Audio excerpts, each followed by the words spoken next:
बेटा आज काना खाइबू? हेलो फ्रेंड्स, आज का मोर बेटार फरमाइश रे बनामा माछर पत्र पोड़ा बनाबार लगे जीरा बेसार प्याज लहसुन अदा मिर्चा देकिना ग्राइंडिंग करदमा। गोटे कदली पत्र आनिक से गैस रे टिके देखीदमा।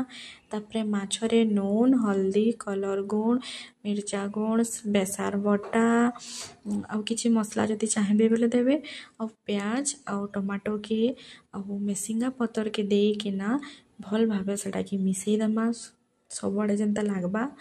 तापरे गोटे से कदली पतर के पीस पीस करना काटिदमा आउे माछ के आउ बेसार मसला के देकिना सेटा भल भावे फोल्ड करदमा जेनता कि तार पानी अंशटा बाहर कि ना बाहरबा। तापरे सेटा के सूतारे भल भावे फोल्ड करदमा। मुझे एंता दुईटा पोटली बने दीछे।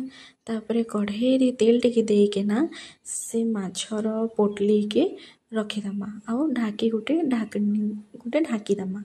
तापरे 10 ରୁ 15 मिनट जीवा से भल भावे टिके एपट सेपट करिकिना भल भावे टिके सेकी सारला परे जाली रे टिके देखई देवे गैस रे।